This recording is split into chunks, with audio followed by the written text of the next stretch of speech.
Shalom, shalom bien-aimés. Rhapsodie des réalités du jeudi 14 août 2025.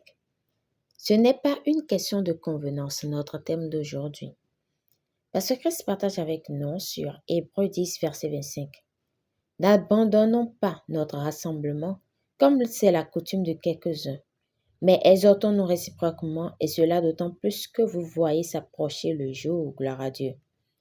La Bible nous enjoint fortement de prendre très au sérieux notre présence physique, notre participation sur place au service de l'Église. Ceux qui ne tiennent pas compte de cet avertissement sont dans l'erreur et ne doivent pas être imités. Beaucoup ont pris l'habitude de participer au service en ligne et ont perdu de vue l'objectif initial des réunions d'Église en ligne. Elles ne sont pas destinées à remplacer votre présence physique à l'Église aux heures où vous êtes censé y être. La mise à disposition de plateformes en ligne pour les services de l'Église n'a jamais été conçue pour une question de convenance, mais comme une nécessité pour ceux qui, en raison de circonstances indépendantes de leur volonté, ne sont pas en mesure de se rendre en personne à l'Église. Le service en ligne n'est pas destiné à ceux qui n'ont pas tout simplement pas envie d'aller à l'Église, mais à ceux qui ne peuvent vraiment pas y aller pour une raison ou une autre. Par conséquent, à chaque fois que vous pouvez être physiquement présent à l'église, vous devez y aller. Si vous voyagez en dehors de l'endroit où se trouve votre église locale, peut-être pour des raisons professionnelles ou autres, s'il n'y a pas d'église dans la ville ou le village où vous voyagez, il est compréhensible de rejoindre le service en ligne de votre église locale. Mais s'il existe une branche de votre église dans cette ville, vous devriez vous y rendre, vous présenter et vous joindre dans la communion fraternelle aux chrétiens de cette église. Les pasteurs devraient encourager leurs membres à fréquenter l'église de la ville où ils se rendent, plutôt que de se connecter simplement en ligne. Dire aux membres de se connecter en ligne alors qu'une église locale est disponible n'est pas la bonne approche. Si l'église la plus proche est trop éloignée, c'est compréhensible.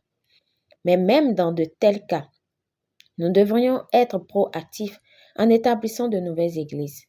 De nombreuses branches d'églises ont vu le jour parce que des membres en ont créé une après avoir constaté qu'il n'existait pas de branche de leur église dans la ville dans laquelle ils voyageaient. Les fois suivantes que ou d'autres personnes ont visité cet endroit, une église se trouvait maintenant là. Nous ne devons pas nous reposer sur nos lauriers et transformer la solution en ligne comme un outil de facilité. Le rassemblement des chrétiens dans la communion fraternelle est vital et dans la mesure du possible, chaque chrétien devrait être physiquement présent à l'église. Alléluia. Confession. Je refuse de négliger le rassemblement avec les autres chrétiens, sachant que dans notre rassemblement, il y a une transmission de grâce, de force et de sagesse. Je marche dans la sagesse et alors que j'honore la structure et l'ordre que le Seigneur a établi dans son Église, il y a une augmentation des manifestations, des bénédictions de Dieu dans ma vie. Au nom de Jésus. Amen. Pour une étude approfondie, nous lisons Hébreux 10, verset 25, Actes 2, verset 42, Psaume 122, verset 1, Matthieu 18, verset 20.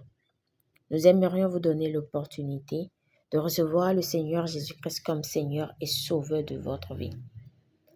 Tout commence par la nouvelle naissance. Alors nous vous invitons à faire cette prière de tout votre cœur et de manière à vous entendre. Ô Seigneur Dieu, je crois de tout mon cœur en Jésus-Christ, Fils du Dieu vivant. Je crois qu'il est mort pour moi et Dieu l'a ressuscité des morts. Je crois qu'il est vivant aujourd'hui. Je confesse de ma bouche que Jésus-Christ est le Seigneur de ma vie à partir d'aujourd'hui. Par lui et en son nom, j'ai la vie éternelle. Je suis né de nouveau. Merci Seigneur d'avoir sauvé mon âme. Je suis désormais un enfant de Dieu. Alléluia. Vous pouvez lire Romains 10, versets 9 à 10. Félicitations si vous avez fait cette prière. Vous êtes désormais un enfant de Dieu. Et nous vous invitons à rejoindre une église locale qui transmet les valeurs de la Bible, la vraie vérité que le Saint-Esprit nous enseigne.